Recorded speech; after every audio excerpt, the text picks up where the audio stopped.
अरे बिंदु, आज घर में बहुत काम है। आज तुझे स्कूल जाने की जरूरत नहीं है। लेकिन दादी, आज तो स्कूल में मेरा टेस्ट है। अरे एक दिन स्कूल नहीं जाएगी तो ऐसी कौन सी तेरी कलेक्टर की पढ़ाई छूट जाएगी। वैसे भी मैं देख रही हूँ आजकल तो बड़ी ढीठ हो गई है। अपनी दादी की बातें सुनकर बिंदु नाराज हो जाती है। तभी उसकी माँ कहती है, अरे बिंदु, इतनी छोटी बात पे मुंह फुलाने की क्या जरूरत है। दादी बिल्कुल सही कह रही हैं। लड़कियों को तो घर के काम काज सीखना चाहिए। अरे बहू, रमेश के लाड़ प्यार ने इसे बिगाड़ रखा है। कम से कम तू तो मेरी बात समझती है। अच्छा, मेरी पूजा का समय हो गया है, मैं पूजा करने जा रही हूँ।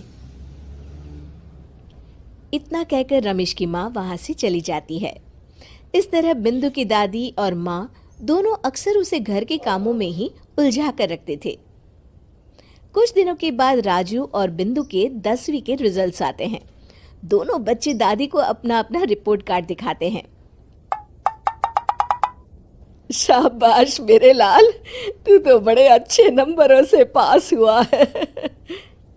तभी बिंदु कहती है, दादी, मैं भी अच्छे नंबरों से पास हुई हूँ। रमेश की माँ बिंदु को अनदेखा करते हुए कहती है, हाँ हाँ ठीक है, अभी यहाँ खड़ी क्या कर रही है, सुन लिया मैंने। जाकर मेरे लिए चाय बना कर लिया। बिंदु उदास होकर चाय बनाने किचन में चली जाती है। तभी राजू कहता है, दादी, मैं क्रिकेट के कोचिंग सेंटर में एडमिशन लेना चाहता हूँ। अरे वाह राजू बेटा, ये तो तूने बड़ी अच्छी बात कही। तू कल ही अपना एडमिशन करा ले, जितनी भी फीस होगी मैं दे दूंगी। अरे एक दिन मेरा पोता विराट कोहली बनेगा। इस तरह अक्सर रमेश की माँ अपनी पोती बिंदु के साथ दुर्व्यवहार करती थी। कुछ दिनों के बाद रमेश की माँ और उसकी पत्नी दोनों सास बहू मिलकर राजू का एडमिशन अच्छे स्कूल में करवा देते हैं, लेकिन बिंदु का एडमिशन नहीं करवाते।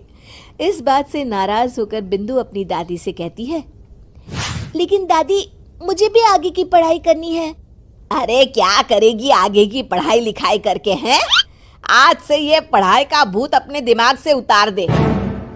इतना कहकर रमेश की माँ वहां से चली जाती है।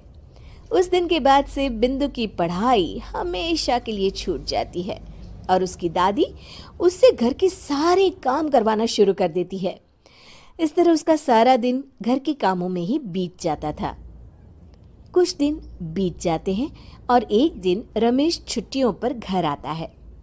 बिंदु को घर के काम करते हुए देख उससे कहता है, अरे बिंदु बेटा, तुम स्कूल नहीं गई? पिताजी, दादी ने मेरा एडमिशन कराने से मना कर दिया है। वे कहती हैं घर पे रहकर घर के काम करना सीख। अपनी माँ का ये बर्ताव देख रमेश को बहुत गुस्सा आता है और वो अपनी माँ से कहता है, माँ, ये तुमने क्या किया?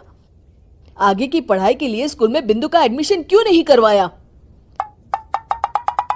अरे बेटा, लड़की जात है, ज्यादा पढ़ लिख कर क्या करेगी? वैसे भी शादी के बाद तो इसे घर के ही काम करने हैं ना।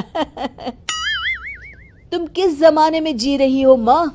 अगर कल्पना चावला के घर वाले भी तुम्हारी सोच के होते तो क्या वो पूरी दुनिया में हिंदुस्तान का नाम रोशन कर पाती? इसका स्कूल छुड़वाकर तुम इसका भविष्य बर्बाद कर रही हो, लेकिन मेरे रहते ऐसा नहीं होगा। बिंदु बेटा, कल ही तुम्हारा एक अच्छे स्कूल में एडमिशन करा दूंगा। तुम जितना चाहे उतना पढ़ो।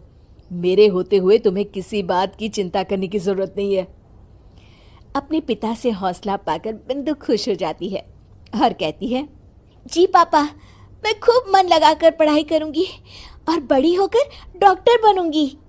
ये हुई ना बात, शाबाश मेरी बेटी। शिक्षा, लड़का हो या लड़की, हमें दोनों को आगे बढ़ने का मौका देना चाहिए।